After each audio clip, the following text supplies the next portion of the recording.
Welcome to Access Denied, the tragic story of 15 million children locked outside the schoolhouse door and how we can fix that. My name is Dirk and I'll be your host. This is an exciting day. We have activists across the country representing roughly 1.5 million students pushing for Internet for All in our National Day of Action. That is free, no strings attached broadband, an appropriate device for every child, and culturally competent support so that all families can fully access the digital schoolhouse. Today, we'll take a quick look at the national actions, dig deep during the first half of our show on Oakland, and then look at statewide issues and opportunities. It's really an honor to have an all-star cast here today, starting with our superintendent, Dr. Kyla Johnson-Trammell. We also have Director Hinton-Hodge. I think we'll have Director Harris joining us. Councilman member Lauren Taylor is here. And I expect we'll have the Mayor's Director of Education, David Silver, as well. We'll be talking Oakland Undivided and how we end digital exclusion in the town. Then it's on to Troy Flint, Senior Director of Communication for the California School Boards Association. We're going to talk statewide action and how you can get involved. Let's get one thing straight, though.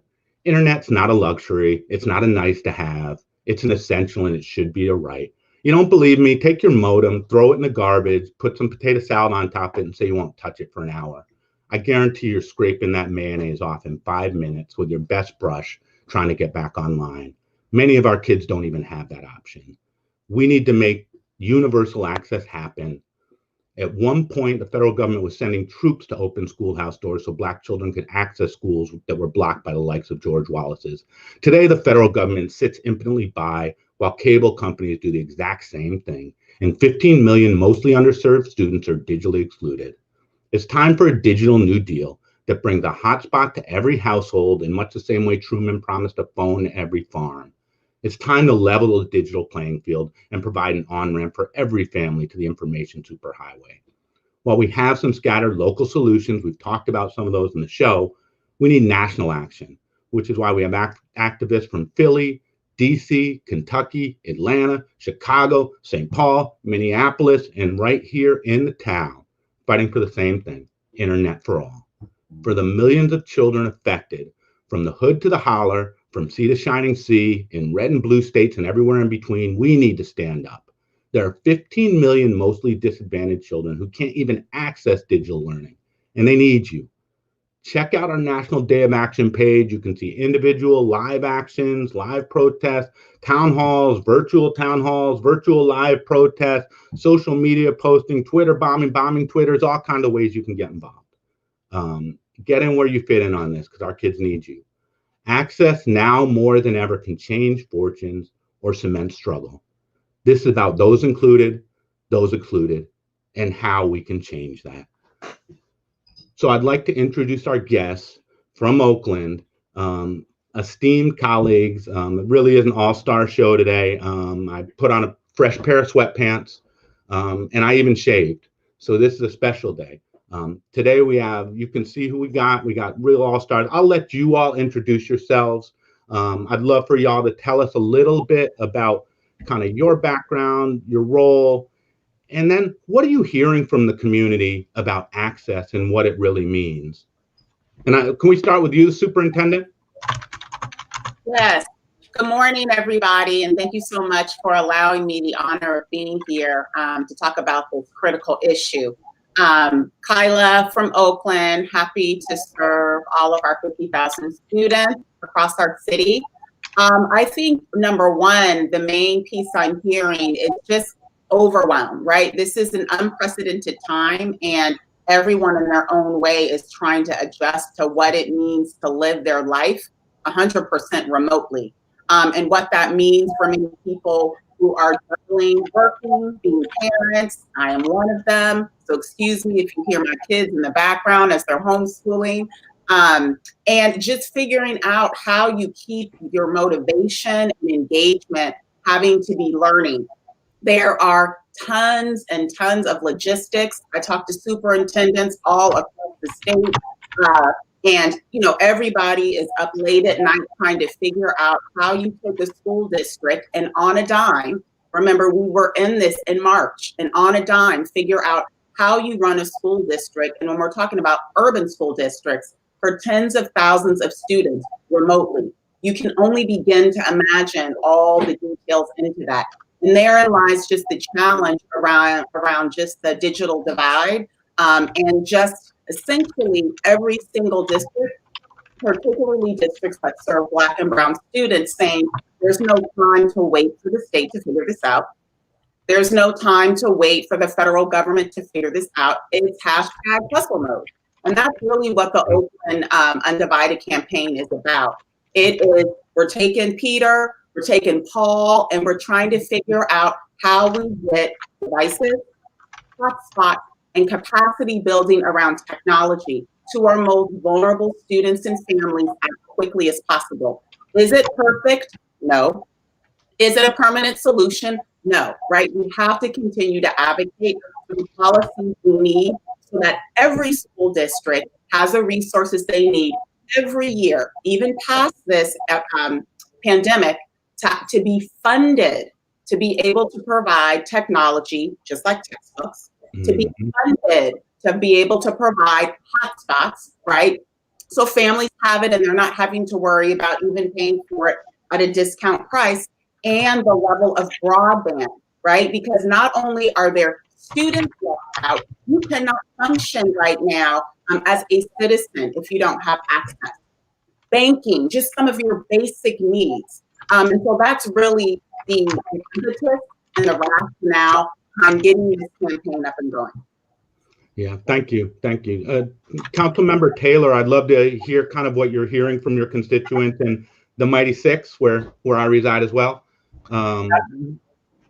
Yeah, absolutely. So first of all, I would say not being a council member is one thing, but having really engaged with a number of community members, number of families, having my own kids who are struggling and seeing how their schools are dealing with this. The reality is that the digital divide is not new. It's just amplified. The impact is amplified because of the environment that we're in. And so I'm glad that there's momentum and energy towards addressing things in a much more transformational and sort of bold way. A lot of my residents, it varies because you have a wide range of needs. Some simply need a couple extra devices because they had internet, they had one device for 3 kids, and now every kid needs to be able to do what they need. You've got others who haven't had technology access in the home at all, and they need the full suite of solutions as well as the technical assistance to make sure that things are working well the way that they should. And so part of it is being able to meet people where they are, understand those needs, and be able to apply that effectively.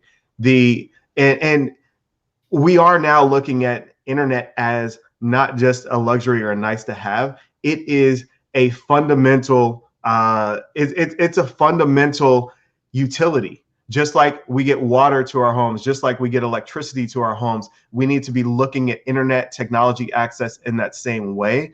And so that's why we have to look broader. And I'm grateful for those who are coming together in this way for Oakland Undivided, so that we've got the government systems, the city, the school district, the nonprofit organizations, foundations, corporate partners, everyone sort of coming together to make sure we address this critical need so our kids don't get left behind.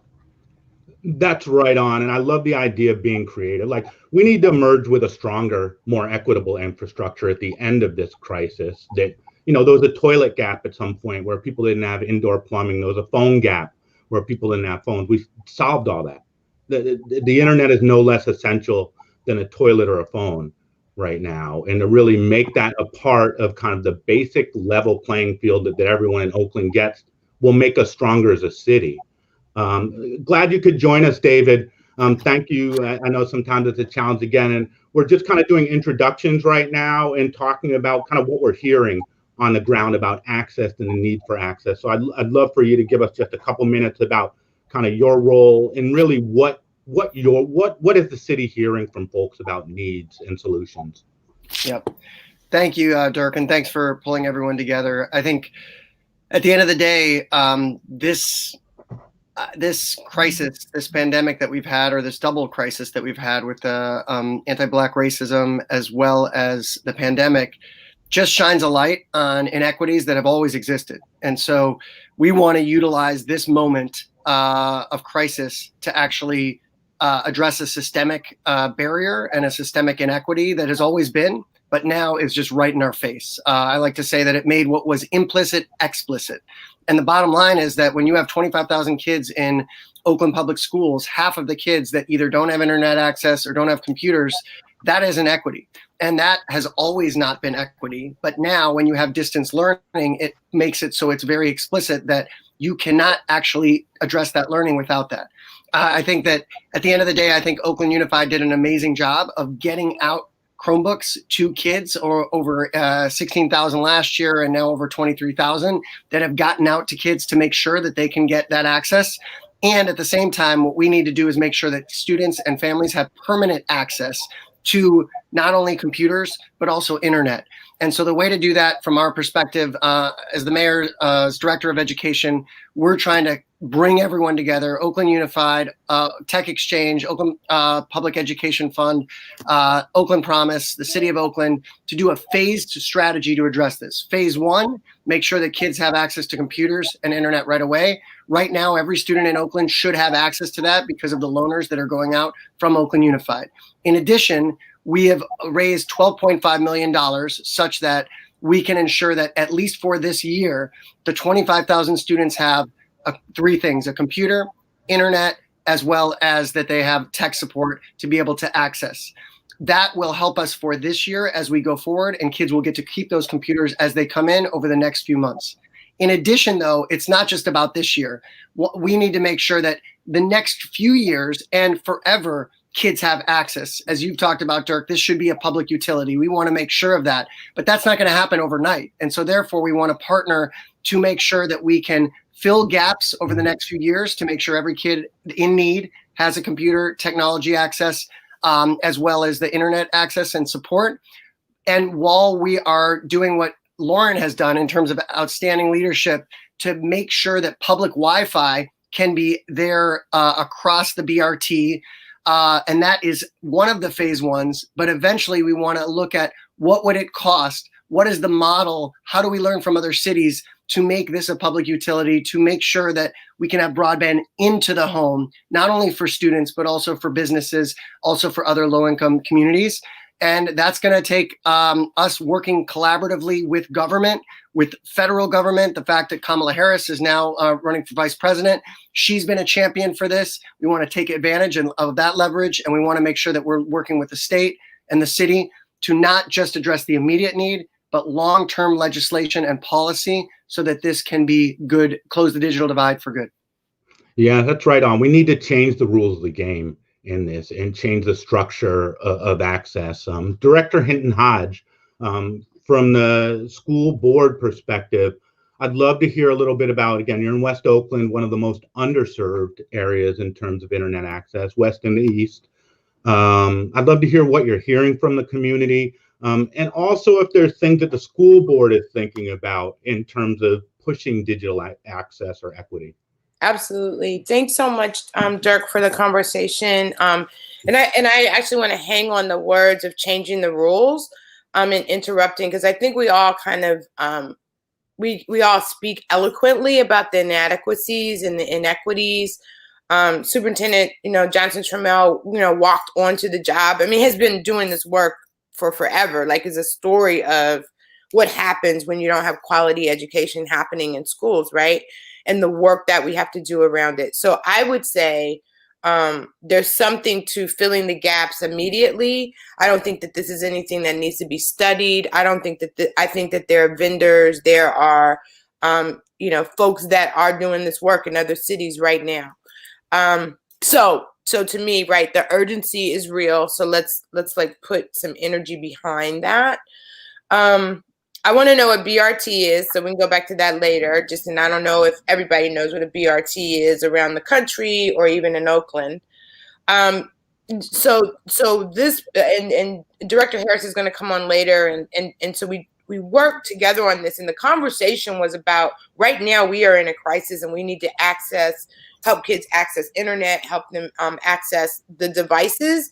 But the conversation became, and he just jumped on, was, this is a part of who we actually need to be. right? Like, we are pushing conversations about a citywide plan, about some other things that are about quality. We lose students. We don't always have the best strategies around educating our students, right? And so what this has done to me has said we must interrupt how it is that we're differentiating learning. What does personalized learning look like? Yes, if you are a person who doesn't, have access to internet, is that the IEP? What is it that it needs to happen in a very different kind of way? And so what the struggle has raised is who the quality instruction piece. Who are our educators? So I'll speak a little bit to what I see on the street. It's grandma down the street who's taking care of her daughter is not capable of doing the work to support the student. So for 4 months, she didn't have anything, with the school board member living right down the street and them not being able to follow through, them not being able to really do well. So grandma has been really clear with me, can you help me navigate OUSD family portal, right? My conversation with the 4 young cats, one who's on probation, one that, was tutoring and part of an after school program, but is no longer a part of that. One who was away at school, now is back in school because of this. I'm organizing them right now to go, math. They want to teach math. They want to tutor. And so how do I support them to organize themselves? So to my point, right, there's some community solutions in this, and then back to instruction and opportunity. Some of our teachers are also very much a part of this digital divide, right? So we've had teachers that will come to our board meetings and really fuss and cuss at us about computers. I've sat in conversations with people who said computers were going to take over their jobs. So that is a mentality and a mindset that must shift on behalf of children. And so in this particular case, students of color, students with disabilities have got to be at the front of any policy work that we do, right? It cannot be an afterthought. So that's how I'm feeling. Thanks for letting me be here. Love all y'all in this work. Yeah, appreciate all of that, Jumoke. And I think just changing the frame of the way we look at this and the resources we have in the community that we often overlook and don't reward, and thinking about how we change that. Director Harris, thank you for joining us, brother. Love you to just introduce yourself quickly, and tell us a little about what you're hearing in your district from constituents, from families, about the digital divide and the needs that folks have. Right on. Can you hear me okay? Okay, solid. Yeah, I'm James Harris. I represent East Oakland, so it's right on the San Leandro border, the easternmost part of Oakland. And somebody asked me the other day, you asked Dirk, what am I hearing? Somebody said, how are things going in the school district? And I said, well, our primary point of contact with our best customer is through the internet, right? And that's a dramatic shift from, and you just look at that. So no matter how a kid is doing, whether they're getting all A's or not attending or at all or barely attending, the best we can do right now is pick up a computer and connect. And so just from a standpoint of human connectivity, that's our core business, right? So a preschooler that's unable to touch and hug their teacher, third grader who's unable to engage and sit in circle time, maybe third graders don't do circle time anymore, first grade. But that's really hard. And you think about some of the students who have special needs, some of the students who have autistic challenges, and you just think how that is personified by not being able to connect. And teachers, and superintendents and board members. And so, that's an obstacle that I think we need to pay a lot of attention to. And I really am proud of the effort that the city of Oakland has put forward, the partnership. What was it named explicitly is the Oakland Thrives Leadership Council, which really sort of this superhero agency, a combination of some of the greatest private partners and public partners, whether it's the county, whether it's the city of Oakland, the school district, First Five, and a collection of other partners are also in line to help. So we have on deck a number of agencies that can help with the issue. But again, back to the personal piece, a lot of folks in District 7, we have some schools where we haven't seen kids since March. and they didn't show back up for school. We struggle to connect with those students that have been disconnected.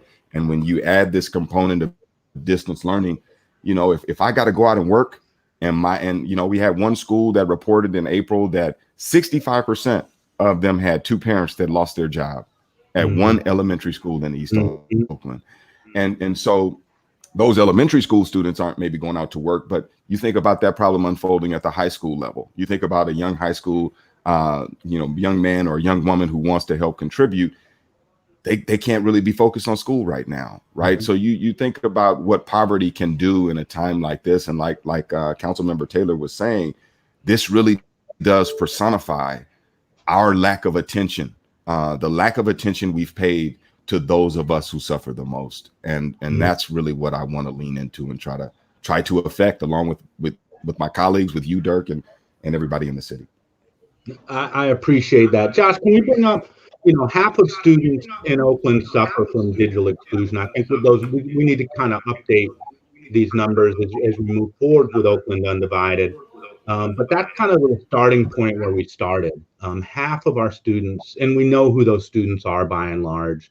And again, I always bring those redlining maps into this. We can see what parts of the city are underserved by this utility of broadband. And so I'd love to talk a little bit about the solutions now. Oakland Undivided is the plan that Oakland is pushing forward. I will say I was critical in some of the early iterations around it, because I feel like it's changed a little.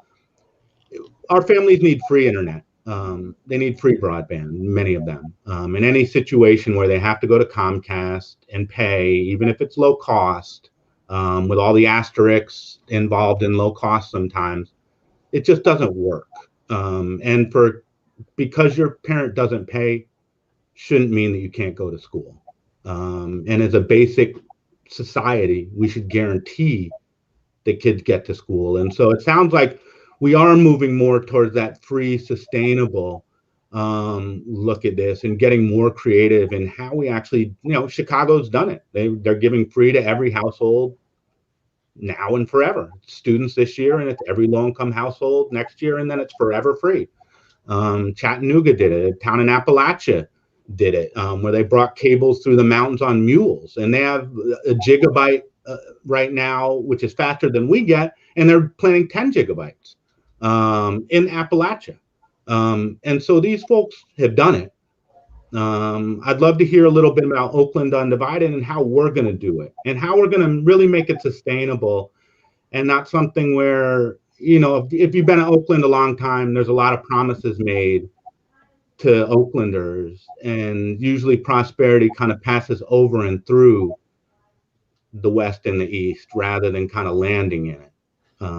And so how do we sustainably land prosperity across Oakland and make this something that lasts for kids, and not something that just comes up every 2 years where we're going to Twitter and asking for more money? Yeah. Hey, Dirk, can I jump in? I just want to provide a frame, because I'm sure Lauren is ready on, like, in terms of some of the city stuff, and I think the district has some responses as well, right? We are hubs inside of communities. We saw that very clearly when it came to food. Mm-hmm. When it come to internet, like I think our internet instruction should be across all neighborhoods that are connected, close to a school, in proximity to any of the schools that are in our neighborhoods, right? We take up whole blocks. So I think that there's a space for us to learn it. But I actually want to lean in, and because I have like the most important people in the city right now with, managing these assets, our children and our families, is, for me, there needs to be a very clear race equity line and conversation that happens in all of this. Because where I am going to get very concerned if I see all the solutions come out of just large corporate groups, right? We need to build up smaller groups. No, they're not going to give you 15,000 hotspots, but they may offer you an alternative to a Chromebook. They may offer you an alternative, a contract that allows them to actually be a part of maintaining something. And so at our school district, just in the conversation about construction, we say 50% of those folks have to be local, small, women, providers. And so I just want to throw that out there as we even talk about all these solutions. Please don't allow it to be an afterthought that small, local, Black, brown, Native, Asian women are not the ones that are actually providing the solutions in the city, because there's going to be a lot of dollars floating. But more importantly, there's just so much wisdom and knowledge from all of us that actually should be provided. That is that equity piece, right? Let us have access to grow our businesses. Thank you. That was just a frame. Great. I'm happy to jump in and from the city perspective, just relative to the solutions.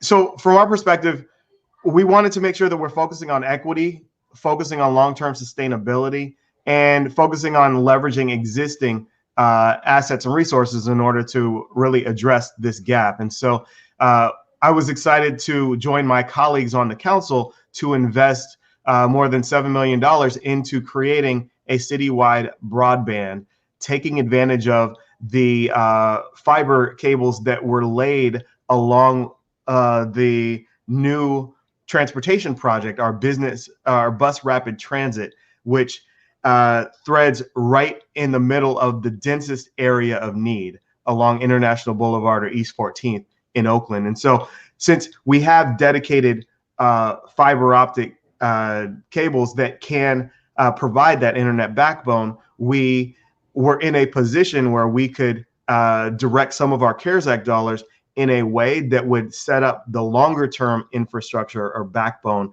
that would be needed for those who are most in need. So excited about that aspect of the solution. When we talk about creating a utility, a long-term infrastructure in place, that's exactly the purpose of creating that backbone. And as David Silver mentioned, it's not sufficient because that doesn't make sure that we get internet into the homes in a really sufficient way. So it's definitely a phased approach, but we've got to be able to create some of that core infrastructure for our city and making sure that infrastructure exists in the areas of greatest needs and such that we are addressing equity. And so I would say that's one thing that I'm excited about, the city being able to provide that can support the other efforts of the other partners that are coming to play when we are talking about getting into the home and making sure there's the technology to really leverage that access that exists. Yeah, I appreciate that, and being creative on solutions. Again, there is wiring going down. Like, how do we lay that and make that wiring accessible for the families, or that the connection cost to a home is low because now you have this infrastructure already built out? Absolutely. We've got light posts that are spread out. We've got other infrastructure that exists. As Jumoke has mentioned, we've got our schools that can be hubs. We've got the rec centers, other buildings that are owned by government, and we can incorporate private partners who are willing to have their sort of location be a hotspot that's accessible more broadly and creating that access to communities. So we absolutely have to be creative and enlist all of our stakeholders into this solution that we're creating. And if I could add one thing, Superintendent, if you want to go first. Thank you. Yeah, just because I know I do have to jump off soon. I could talk about this stuff all day. So I think one of the pieces at the beginning of this campaign is, and as I said in the beginning, really the launching of this campaign is really the hustle mode, right? The fact that there is a problem. I'm a big proponent of let's not talk about it, let's be about it. And you got to get into action while you're also figuring out what's the sustainable solution and strategy long term. And so part of the conversation was realizing that there are three pieces that we constantly need to keep in mind. We need to make sure we're getting the right stuff into the hands of our most vulnerable students and families, the devices. They need the connectivity and they need the tech support, the capacity building. If you do not have all three, we are not going to disrupt the inequity. So around the devices, a lot of what we're learning, and a huge piece to me, the opportunity in this time is how bureaucracies learn how to have more authentic channels to listen and get that two-way communication constantly. Okay, we did this thing, how's it working, where's the gap? So one of the things we're learning, and this is across all systems, is What is the right model in terms of devices? What is the base what is the base device? Do TK and primary kids need something different? Do your special needs students need something different? What about the 9th or 10th grader that's taking more of a science-based class where they need other technology, right? So that you're really getting clear, you know, for the long term, what are the right devices to order? That's the student side. Then you got to think about the staff side. If we're really thinking about the educator isn't just the teacher, how are we thinking about what a paraprofessional needs? How are we thinking about what an attendance clerk needs, right? Because again, until we get a vaccine, we know we're going to be in remote for a while. And then even afterwards, the opportunity is to figure out, you know, how do we evolve to where we have more ongoing remote conditions for people to have more flexibility. Therein lies the need to think about, well, what's the right equipment folks need? The tech piece is really, I think, that the trickiest and the more ongoing, where our system is going to need to continue to learn and evaluate. I have talked to teachers who are rock solid teachers, and they have been like, but I am a brand new teacher in this moment, right? Everything that you're doing, brick and mortar, does not translate online. There is a need to think about learning different apps, right? Learning how you engage online, learning how you assess online. So there's tech support and capacity building to learn what it means to be that highly effective teacher in a virtual setting. There's obviously just the tech support around the tools, but it's also for the students and the parent, right? Because in this moment, parent is taking on more of the load of a teacher, whether your kid is online 12 hours a day or not. As a parent, there's still a lot of facilitation that has to be done.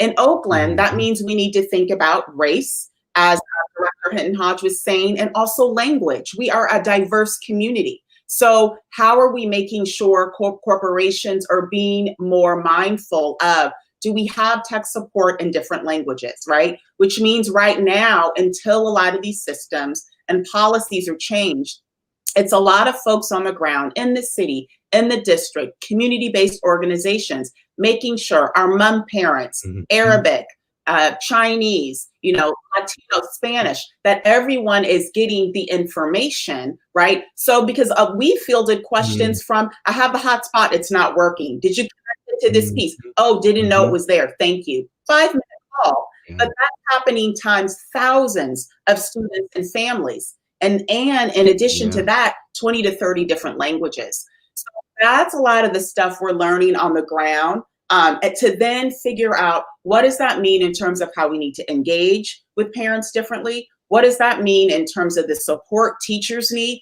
Because if teachers are not getting what they need and feeling effective in this moment, this is what we're seeing across the nation. We should expect an increase in attrition, because this is hard what people are trying to figure out right now. So therein lies the phases that we're putting our nose to the ground, we're figuring things out to then lift up and figure out, what do we need to advocate for at the state and federal level? And where do we need to continue to work in greater partnership? I think that's right on. Like, again, it's local solutions on local conditions, but we do need change. We need support from the state, and we need money and rule changes from the feds to really make this work. I know, David, you had a comment around this, and you guys have been working hard around these issues. And thank you, Dr. Johnson-Trammell. I know you need to leave, and Jumoke, Director Hinton-Hodge, had to bounce out too. I know you've got important work to do. Appreciate y'all both so much for digging in for our kids on this work. And we need you, so appreciate you. So, David, I'd love to hear some of the comments y'all have. Sure. I think just to echo what the superintendent said, and Director Hinton-Hodge, this is about equity. To be very clear, we have 50,000 students in Oakland public schools. We're focused on the students in need. And so therefore, when you look at what Councilmember Taylor talked about, the areas that we are focused on, and at some point we can go back to the map of the transit system, it is in East Oakland, and it is in our most underserved neighborhoods along International Boulevard. In addition to that, we are focused on a tech survey to make sure that we're not just doing something haphazard, but to the superintendent's point, that we know what are the actual gaps that different students or families have.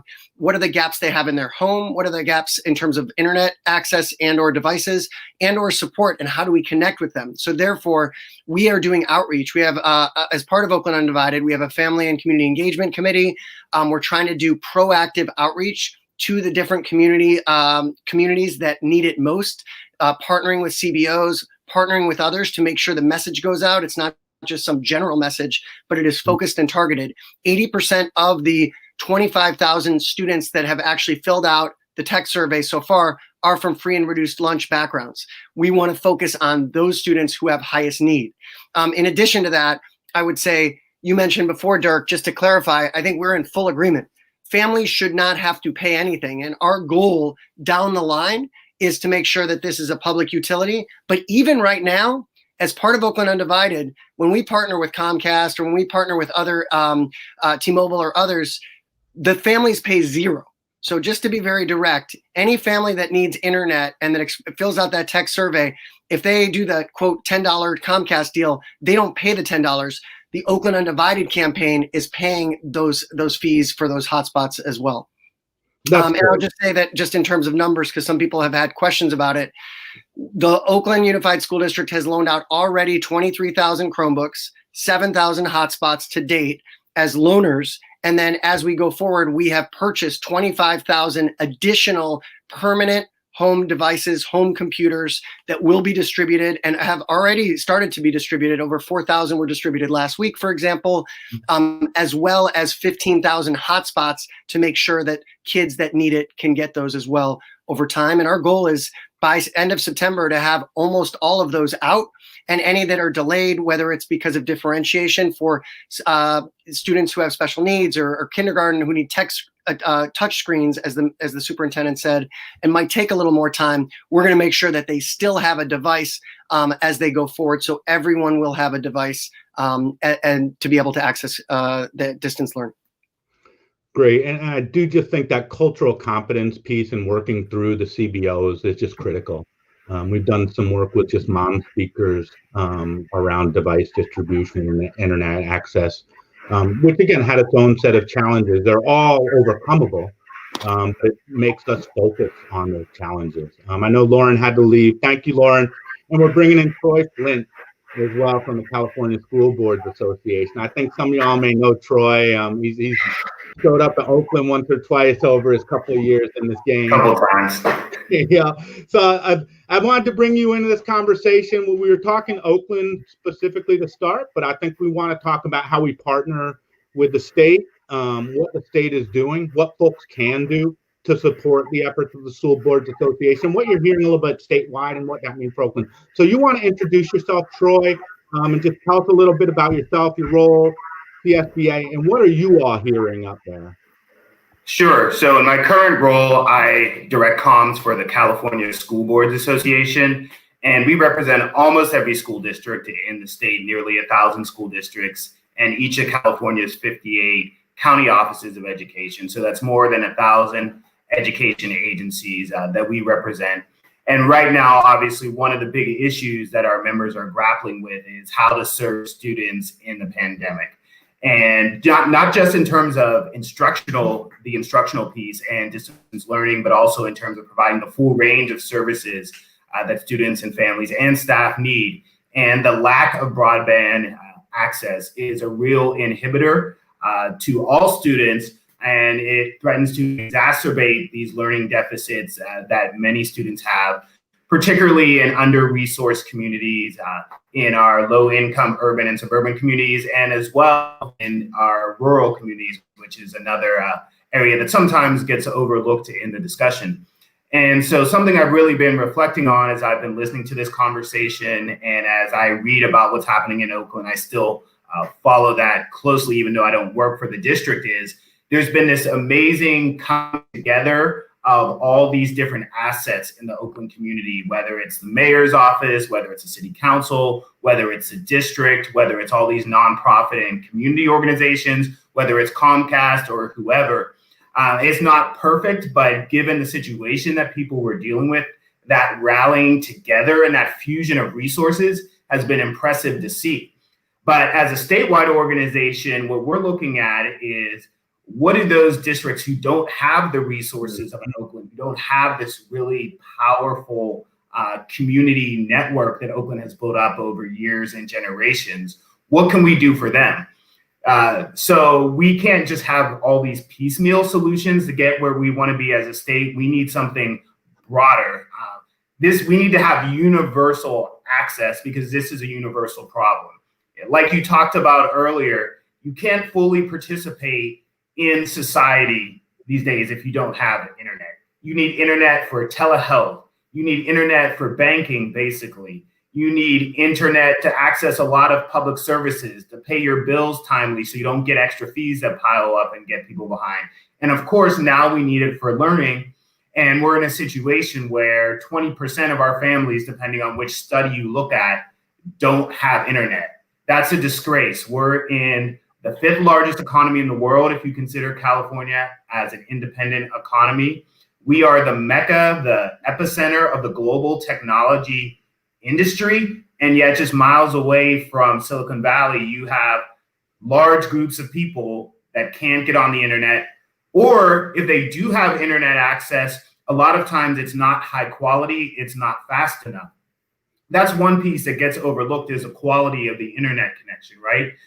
Because a lot of our inner city neighborhoods have not had upgrades to their internet connection at the same rate you see in the more affluent suburban neighborhoods or the wealthier parts of the city. And as the work that people do online gets more and more demanding and the bandwidth gets crowded, that means it's harder and harder to keep pace.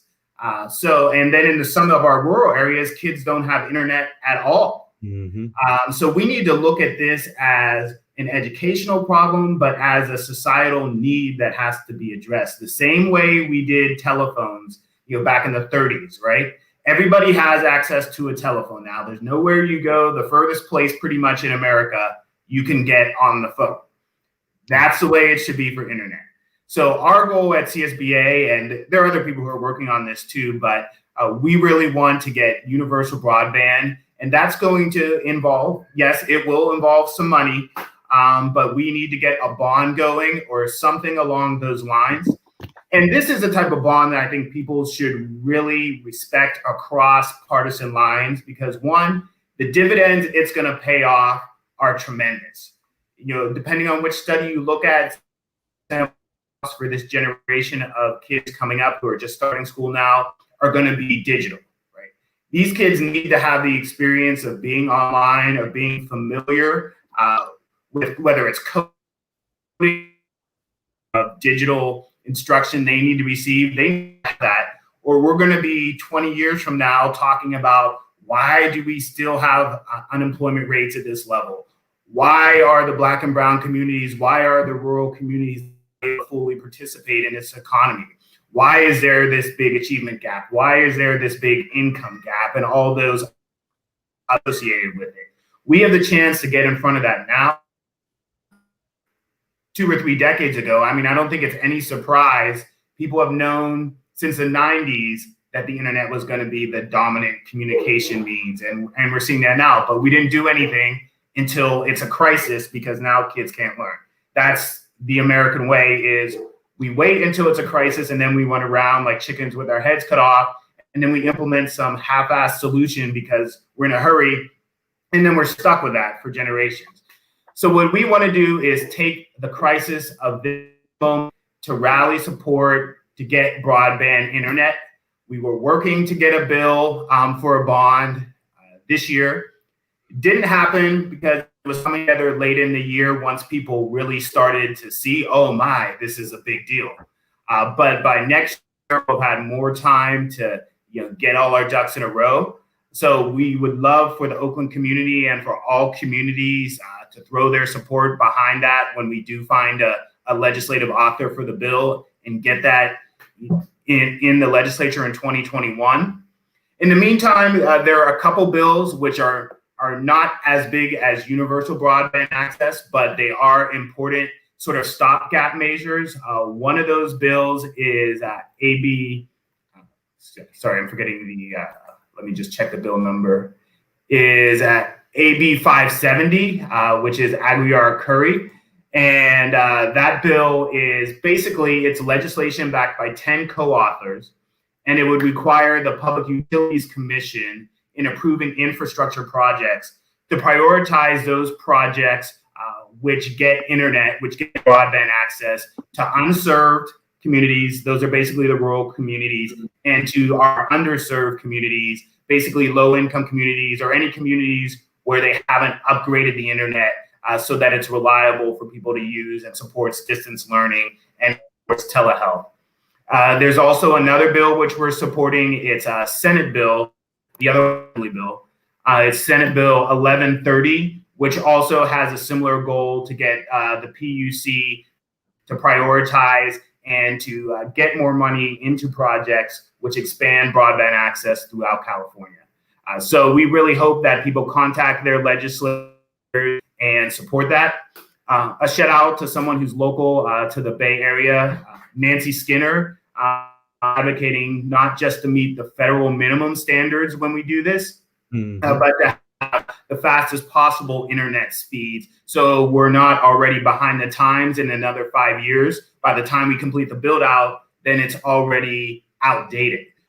So I think that's a very good push that she's been making in the hearings, calling for high-speed internet. If we're going to do this, let's do it so it works for a generation. And California's at the forefront where we should be as the most technological state, the state with the most resources, that should be the most progressive in the sense of trying to provide our families, our students with the means to get ahead. Everybody wins. I mean, this is one of the few topics you can really see people from the Republican areas of the state, the rural communities coming together, people from the urban and suburban areas of the state. It's so these days you find one of these topics that everybody feels they have a stake. We're just going to keep pushing hard, and we want the community support. Yeah, there's a moment right now where everybody is feeling this. Like if you're home, you're feeling it. If you have kids, you're now the chief technology officer, you're the teacher's assistant. You have a whole set of new roles that are dependent on the internet.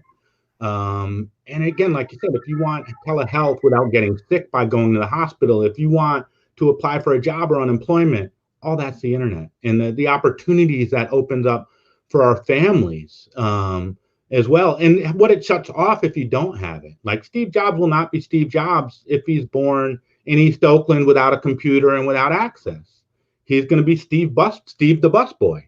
And that's the reality of the modern economy, that you need this to participate. So I'd love to hear from, I think the partnership that we have been doing in Oakland has been the key to it. Like when we talk with Chicago, that's what allowed them to get off the ground with that existing partnerships that allowed them to kind of start moving where a lot of places are just starting to figure this stuff out. I'd love to hear kind of where do we go from here in Oakland? I do appreciate kind of the mapping that y'all have done around really focusing on that corridor, that kind of International Boulevard corridor. But where do we go from here?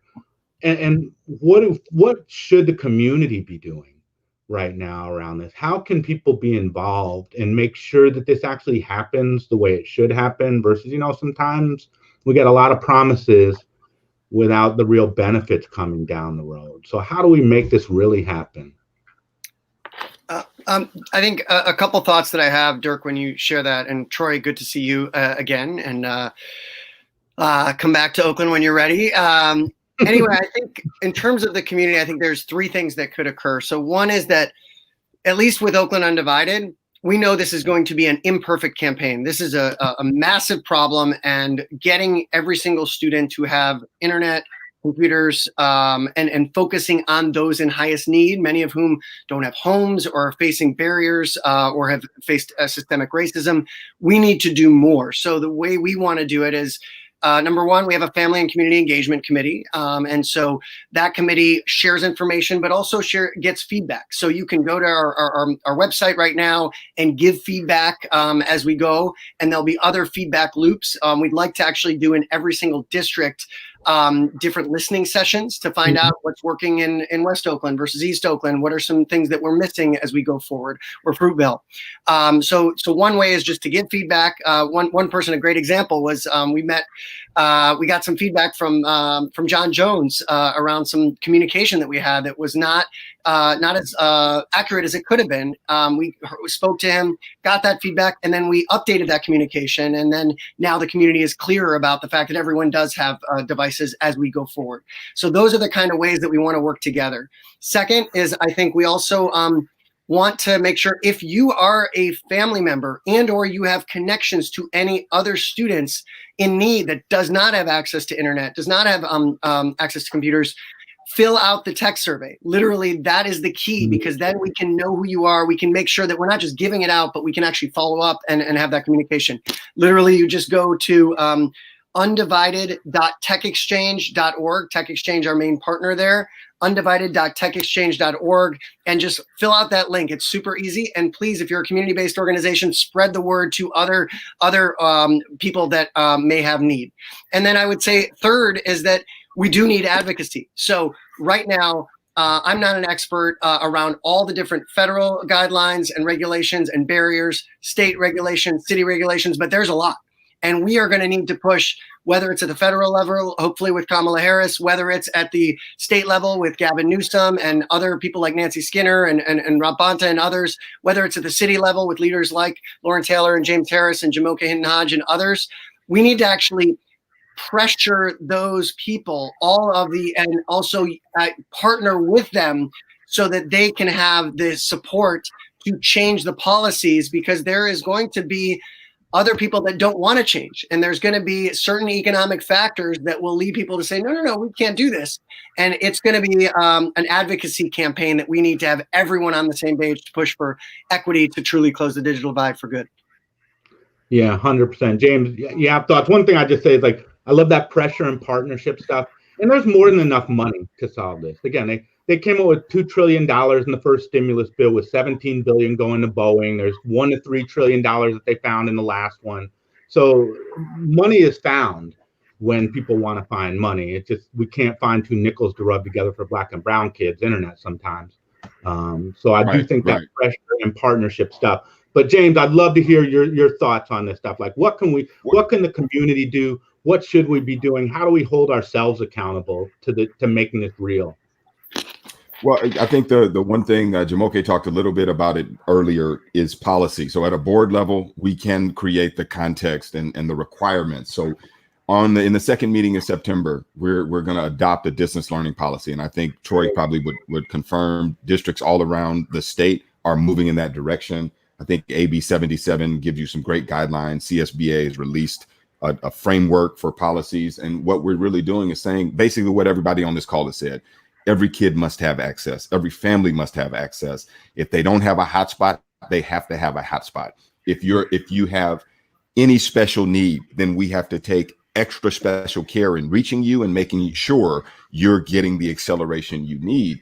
But again, that's a policy, right? And so what David just said is so going to be so profound and important over the next couple of years, because what I'm seeing is, so you take in March of 2020, this school board just cut $21 million. We have been given about $15 million in CARES money, and then an additional about $40 million, $40 million of which has to be spent by December 30th of this year. And so what worries me, that if we go to sleep on this thing and we don't confirm what the budget picture for 21-22 looks like, because no one's saying you're going to get all this money next year and in subsequent years. What everyone is saying is the state of California just suffered one of the most devastating economic blows it's faced since the recession. Mm-hmm. How are we going to fund this going forward? So if you have a district like Oakland that's already over the last 3 years cut some $60 million from its budget, and then you put on top of it all the requirements and things that come with distance learning, and you were already out of touch with a segment of the population that you couldn't accelerate. Now you've put another barrier between you and the educators. How are you going to, and how are we going to pay for that? And so it is time for the federal government to find that money. So we, you know, time and time again, back to Iraq, we found $3 trillion to start a war. We found $2 trillion to fund a stimulus package, all of which was needed. But as Troy said, we always end up doing it in arrears. When there's a crisis, oh, let's find money and do it. What if we were proactive in our thinking? What if in Oakland we led because of the access and opportunity we have, the partners that we have, but we can't forget about the rural communities. We can't forget about those kids that we can't serve. So it's more important than ever that agencies like Oakland Thrives Leadership Council, that agencies like the city of Oakland, like the school district, like California School Boards Association, lean in and advocate and not just talk about now, but the sustainability of this and really rationalize, well, if they were cutting money and teachers are only making $46,000 on average in Oakland, and now you're asking them to do more, how is that going to work? Right. And so we have to answer that question if we're really going to do right by students. And I think we're positioned well to do that in Oakland and to lead in that work. Yeah, I appreciate that. And I appreciate you taking a lead on this, Director Harris. I know you were one of the ones that first started, but right as this was starting, you and Jumoke were talking about distance learning policy and what's the responsibility of the district in making sure that access is there, regardless of what everyone else is doing. But taking that responsibility on to say, OUSD is going to own this. We'll own it with partners ideally, but we'll own it essentially. We got just a couple minutes left. I'd love to just get final thoughts from folks as we're closing up. Troy, I don't know if we will add to the kind of comments and everything, the links to the bills. We'll kind of sum this up with some calls to action that tie in with our national call to action too. We're always open for these conversations. We'd love to facilitate stuff in the districts, David, if you guys are going out there and doing district kind of areas that have community conversations, we're happy to participate in those. But I'd love to get final thoughts from folks in just the last kind of 4 minutes here. What should we be doing, and what do you have for our viewers as kind of last thoughts you want to leave them with? Well, I'll just say that when this crisis passes, we can't let this issue pass with it because it's not just related to me. I spoke earlier about how critical it is for students just in the normal course of a regular school year to have broadband access so they can participate in learning in a variety of ways. If you are a middle-class family who has internet access, think about how often you use that, how often your kids use it for research for school or to do projects at school, how often you use it to just take care of the daily business of life and the ease and convenience that affords you and all the ripple effects that carry on from that. So don't let this be another issue where when COVID-19 finally does die down and everybody's back on campus in-person instruction, that we let it fade. This is a chance where all eyes are on an issue and we have a chance to set California up for the next generation. So our kids get the education and our position. We've positioned our state for prosperity for years and years to come. And we have the moral dimension. We've met the challenge of providing for our kids and giving them that chance to succeed. So we need to stay focused and don't take our eye off the ball just when the worst is over. Thank you, brother. Final thought, James, David? I kind of did a final thought, so I won't talk long. I was getting fired up here, Dirk. But I would say this is what we do best, right? You know, when humans are in crisis, when particularly underserved communities are in crisis, we have scrambling skills, right? Because that's what we've built lives doing. So, I think community, now is the time, even though it is a pandemic, to stay connected. We have meal programs.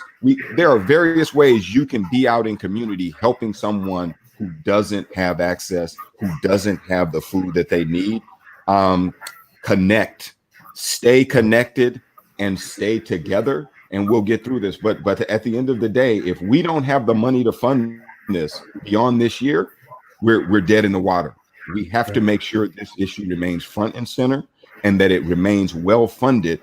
And that we push, I really think we push the federal government to actually release stimulus money that can change lives and that can get kids connected and families connected. Right on. Appreciate that, James. And thank you for being an advocate and just, being on the board and holding it down for our kids over these years. I know it hasn't been easy. Appreciate you, brother. You're on mute, David. To echo what James and Troy has said, we have to seize this moment now. In times in history when things have changed, it's because of moments, and it's because of crises, and it's because of seizing those and staying and actually seizing that now, but also when the energy starts to go down. So we need to be vigilant that this must keep going, whether it's the combating the anti-Black racism, whether it's making sure that we close the digital divide. This is our moment to actually do that, and we need to focus on that.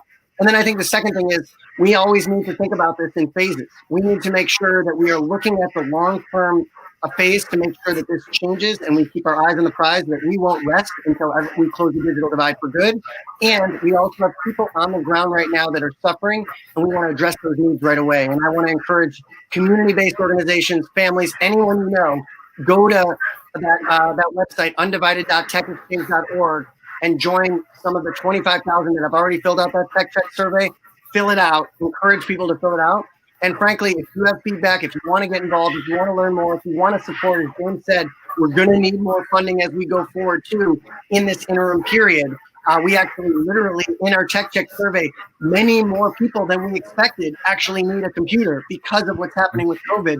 So therefore, we need to actually fill those gaps. So if you want to support, go to oaklandedfund.org/Flint Undivided. And it's going to take all of us together. And I'm really heartened the city, the community, the district, all of the different people at the federal and the state level potentially coming to join us in partnership with the community to close this digital divide for good. Yeah, so I just want to thank all of you for being a part of this and being a part of the solution that kids need.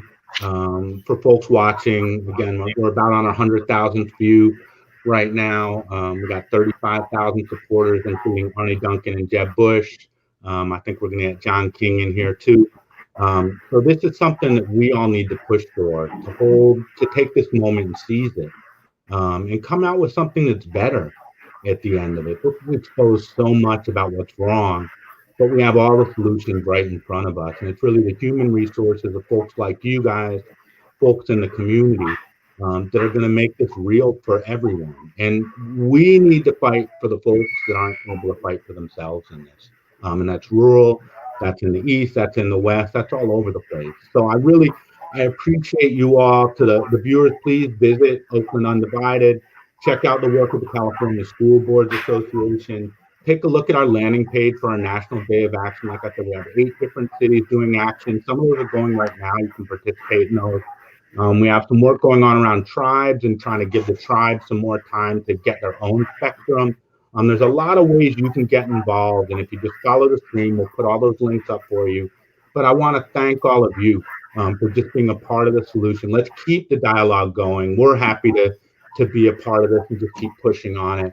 We're happy to bring the community voice in, but we've got to listen to the community about how it's really working, make it work for them. And like y'all said, there's a short-term problem we got to solve, and then there's a long-term problem that we really got to solve. And we can't lose sight of either one of those right now. So I want to thank you both, all of y'all, for coming in, everyone who left all early. This is the first step in a long journey, but I appreciate y'all 100%. And thank you for being a part of this and making a solution for our 15 million unconnected kids.